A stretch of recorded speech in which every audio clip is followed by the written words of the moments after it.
Gracias en esta hermosa tarde una vez más, porque nos has traído, nos has reunido en este lugar, Señor, lo cual has llamado casa de Dios y puerta del cielo, Padre. Ilumínanos con tu Espíritu Santo, Señor, obra en cada uno de nosotros, sánanos, restáuranos, fortalécenos, perdónanos.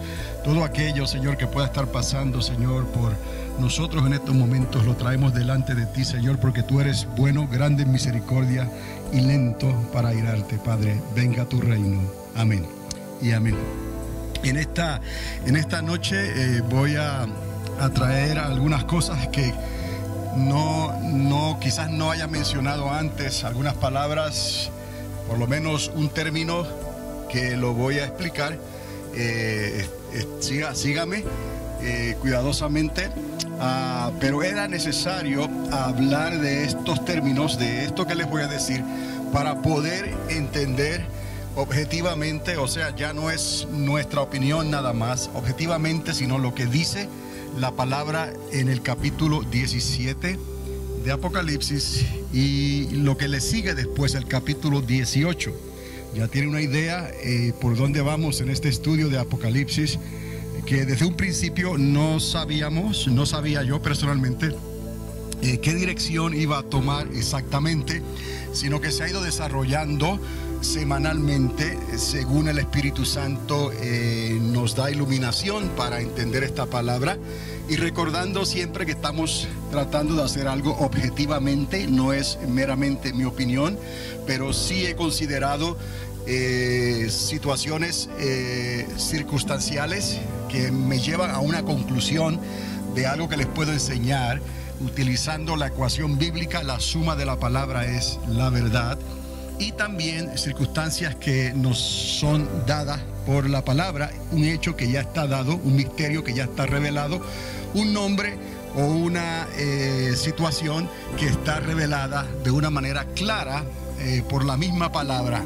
sea a través del ángel del Señor, o más bien de Gabriel, que fue el personaje principal para declarar estas verdades en el libro del profeta Daniel, y también el ángel del Señor, el ángel de Cristo, como aparece en el libro de Apocalipsis, donde le revela a Juan, estando en la isla de Patmos, estas verdades proféticas y apocalípticas que estaban ligadas unas con las otras desde el libro de Daniel y el libro de Apocalipsis, para mostrar un retrato completo de esa última semana profetizada por Daniel, que es tan importante y que solamente aquellos entendidos, como dice la palabra, aquellos que agudicen sus oídos espirituales para escuchar lo que el Espíritu Santo le está hablando a la iglesia, podrán discernir por el mismo Espíritu estas verdades y revelaciones apocalípticas, porque no es para el mundo, no es para los incrédulos, y tampoco es para los que, aunque se llamen cristianos,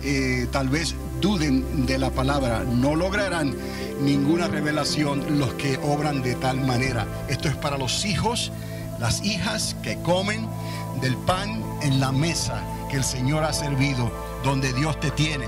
Así que gloria a Dios, porque Dios muestra estas cosas a sus hijos, y que nuestra oración es que por todos los lugares de la tierra se esté levantando un pueblo con este hambre y con esta sed para entender los designios y los propósitos de Dios, y creemos que esa es la voluntad perfecta del Padre, y necesitamos estar preparados y unidos a ellos.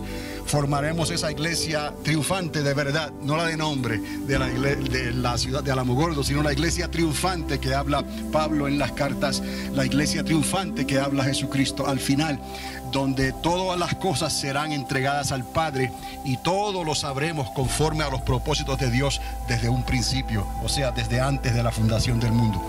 En esta noche les quiero decir algo que está relacionado a una declaración que se encuentra en el capítulo 11 de Apocalipsis, pero lo que vamos a hablar más adelante aplica al capítulo 17 en cierta manera, y explica también en cierta manera, como dije antes, objetivamente, ya no es nuestra opinión, el capítulo 18, porque en el capítulo 18 ocurre una destrucción completa y total de un sistema. Y en el capítulo 17 se identifica ese sistema, pero se identifica como un personaje misterioso, enigmático. Y nuestro deber entonces es atar los cabos aquí para poder entender esto, para poder pensar claramente, para poder orar, interceder claramente y para poder hablar con convicción y que nadie nos haga cambiar de nuestra forma de creer, que no lo hemos recibido de hombre ni de nadie, sino del mismo Espíritu de Dios, algo que ya está escrito en la palabra, y lo que había que hacer era simplemente entenderlo bajo la iluminación, no de un dogma cristiano, no de una institución, no de una universidad, no de un instituto, no de un libro, sino por la palabra de Dios, iluminada por el mismo Espíritu Santo que la originó o que la escribió. Entonces, la palabra que les voy a traer se encuentra en Apocalipsis capítulo 11, en 2 versículos de ese mismo capítulo muy particulares, y es el capítulo 2 y el capítulo 8. Y aquí vemos a Jerusalén, porque esta es la ciudad, Jerusalén, identificada como la ciudad santa y también como la gran ciudad. Pero ¿por qué se menciona y se compara con Sodoma y Egipto? ¿Por qué este juego de palabras aquí que aparece cuando claramente dice ese versículo 8 que es el lugar donde nuestro Señor fue crucificado? Nuestro Señor no fue crucificado en Sodoma, Él no fue crucificado en Egipto, pero el apóstol Juan utiliza una palabra ahí que la traducen como si fuera una referencia a algo que no es lo que quiere decir concretamente, sino que se está diciendo espiritualmente. En el literal, Juan usa la palabra espiritualmente, significa Sodoma y Egipto, y estamos ahí en el capítulo 11 verso 2, donde se habla de la gran ciudad o la ciudad santa, y luego en el capítulo 11 versículo 8 se habla también de la gran ciudad. Pero ¿qué razón tendría Dios para hablarnos ambiguamente? ¿Entendía esto Juan o solo estaba obedeciendo el pensamiento de Dios? ¿Qué razón tendría Dios para hablarnos ambiguamente? Entonces, el término ambiguamente hay que definirlo, y hay una pregunta que se hace porque en los lenguajes, en los idiomas, pueden ocurrir situaciones ambiguas de diferentes maneras, de la manera en que se habla, de la manera en que una palabra puede tener 2 significados diferentes. Pero para darle un ejemplo sencillo, quiero utilizar esta declaración. Pepe vio a Pablo airado. El asunto es que esto es una declaración sencilla. Pepe vio a Pablo airado. Pero piense usted, dígame, ¿quién estaba airado?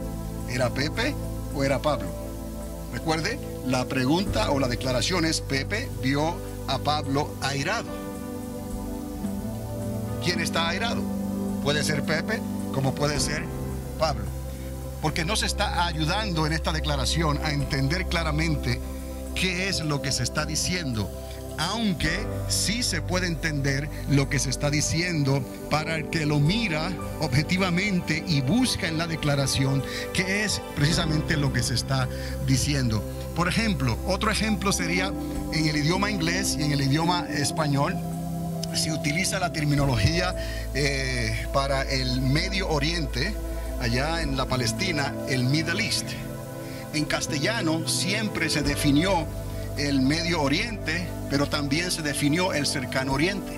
El Cercano Oriente es Israel, Siria, parte hasta Egipto está incluido, y el Medio Oriente es más allá, ya entrando en Irak y esos países.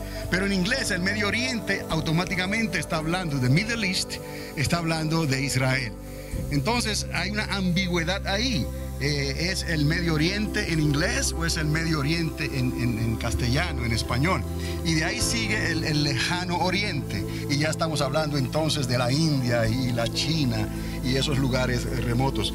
Pero son ambigüedades, y cabe explicar aquí que el hecho de que exista una ambigüedad no quiere decir que se hace premeditadamente para traer confusión. Recuerde, nuestro Dios ya declaró que Él no es Dios de confusión.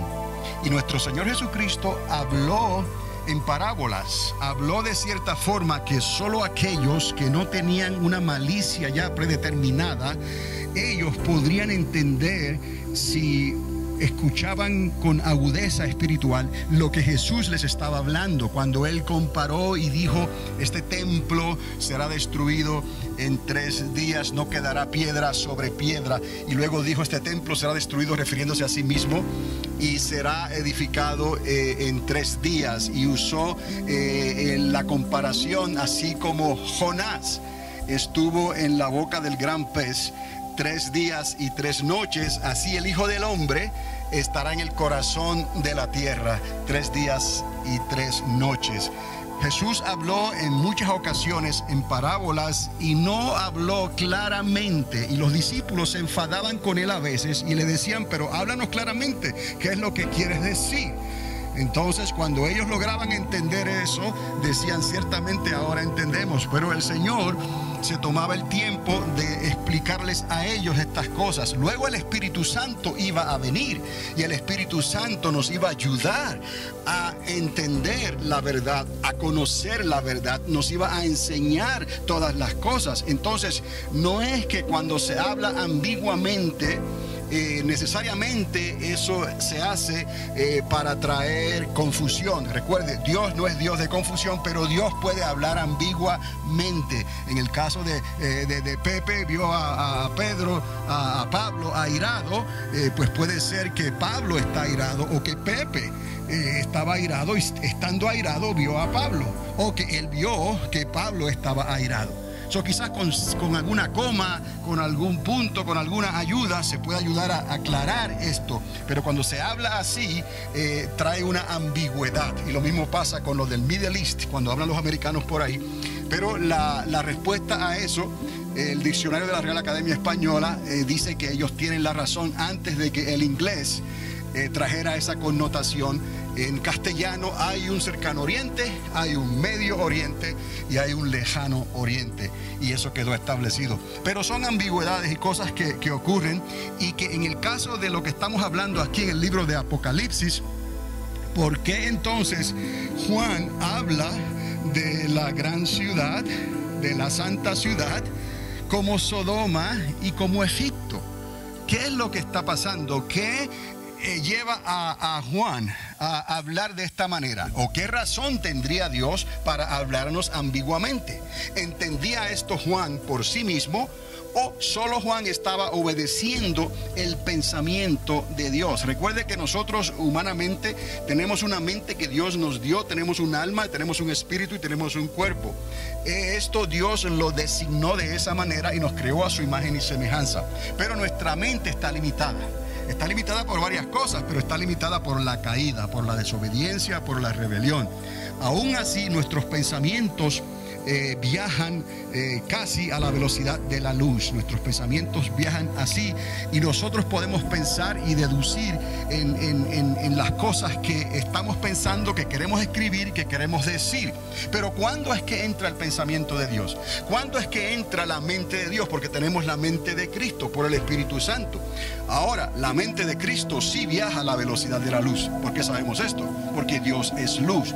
Entonces tenemos que tener cuidado cuando estamos pensando nosotros casi a la velocidad de la luz, y de momento viene un pensamiento de Dios y puede volar un fusible dentro de nosotros. ¿Por qué? Porque no estamos preparados para pensar de esa manera. Aquí está el apóstol siendo instruido, siendo guiado por el espíritu de la profecía, por el ángel del Señor, y en muchas ocasiones él tiene que sujetarse, se cae, se desmaya, se para, se levanta, y eso lo vemos en el Antiguo Testamento, en el trato de Dios con otros hombres y mujeres de Dios, cómo era que ellos no podían sostenerse ante la presencia de Dios. Crea usted que tenemos la mente de Cristo. Usted y yo tenemos la capacidad de recibir un pensamiento a la velocidad de la luz. Ya no es nuestro pensamiento, es la mente de Cristo hablándonos algo y dándonos entendimiento. Eso muestra que Juan pudiera estar escribiendo, pudiera estar razonando con su mente específicamente debido a las circunstancias que están pasando en el día en que él estaba ahí aislado en la isla de Patmos, o estaba siendo instruido por el Espíritu de Dios en ese momento dado, y es Dios el que hace una declaración ambigua.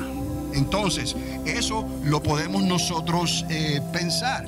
¿Qué razón tendría Dios para hablarnos ambiguamente al decir que Sodoma y Gomorra es Jerusalén? Y Juan lo dijo porque estaba ocultando algo que no quería que se supiera, no quería poner en riesgo al cristianismo, o fue que Dios lo guió a que lo escribiera de esa manera. Ahora, cuando se menciona Babilonia la Grande, entonces cabe la pregunta, porque en esos capítulos ya 17 y 18 comienza a mencionarse específicamente a Babilonia la Grande con diferentes nombres. ¿Se refiere a una ciudad que ya no existe?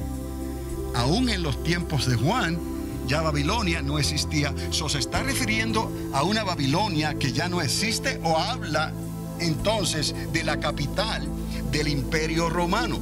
Pues puede haber ambigüedad aquí, porque Juan puede tener otra agenda, y cómo nosotros debemos de entenderlo entonces hoy en día. Pero para darles un ejemplo reciente de lo que me pasó aquí al pensar yo con mi mente natural, como usted puede pensar, y de momento viene un pensamiento que viene del Señor y me está tratando de ayudar a algo. Quiero usar esta ilustración porque este proyector que no está ahí, pero que va ahí, ese proyector lo tuve que quitar, pero para quitarlo tuve que pasar por un proceso, créanme.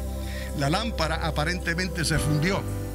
Entonces fui a darle una revisada anoche, después del servicio de oración y todo eso.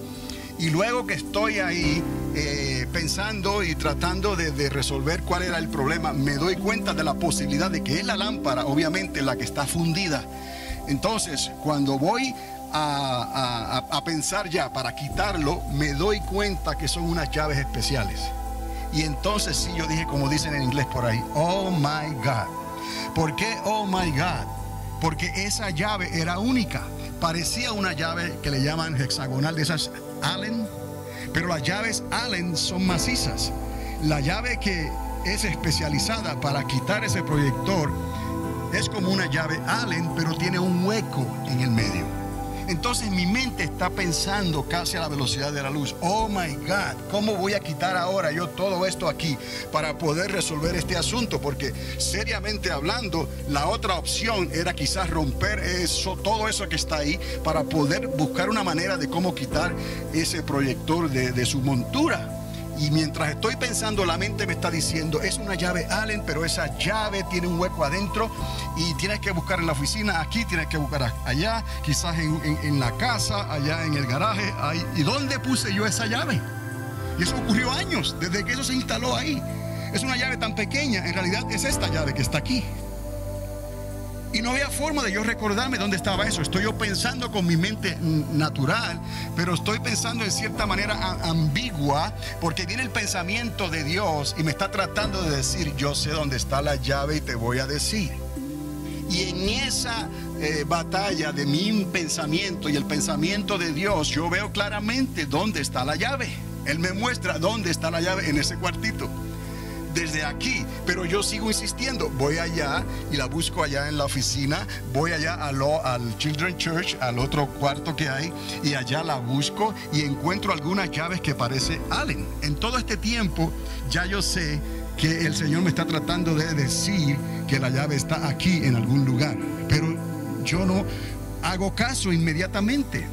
Esto es algo muy curioso, porque nuestra mente es la que está dominando en estos momentos, y el pensamiento de Dios viene como una voz en el trasfondo que te está tratando de ayudar. ¿Por qué Dios no habla claramente? ¿Por qué Dios no me habló con voz audible y me dijo, la llave está allí, ya bájate de la escalera y ve y búscala y no pierdas más tiempo? ¿Por qué Dios no me da un número de la lotería y me lo da completo para poder ir a comprarlo y entonces agarrar los 14 millones y pagar todas las deudas y las deudas de la iglesia y hacer entonces la perfecta voluntad de Dios aquí en esta tierra, para este lugar donde Dios nos ha mandado? ¿Por qué estas cosas no suceden claramente? Porque tenemos una mente que está pensando humanamente hablando, y tenemos entonces la mente de Cristo a la velocidad de la luz, que si Él no tiene cuidado con nosotros, vuela un fusible en la tapa de nuestros sesos y ahí quedamos. Nos guarde el Señor. ¿Por qué? Pero ya tenemos la mente de Dios, o tenemos que llegar dentro de esa ambigüedad, dentro de eso que estamos tratando de ver y de entender claramente, porque Dios no es Dios de confusión. Tenemos que entonces llegar a conocer a Dios, qué es lo que Dios quiere, cuándo lo quiere, confiar, tener esa fe que aparentemente nosotros se nos hace tan difícil aceptar, para poder entonces confiar que Dios verdaderamente está tratando de hablarnos y de decirnos algo, y que es cuestión de que lo escuches y le obedezcas. Y después de tanto debatir, me bajo de la escalera porque hice varios intentos y dije, voy a ir. Y efectivamente voy con ese temor, porque yo sé que la llave va a estar ahí.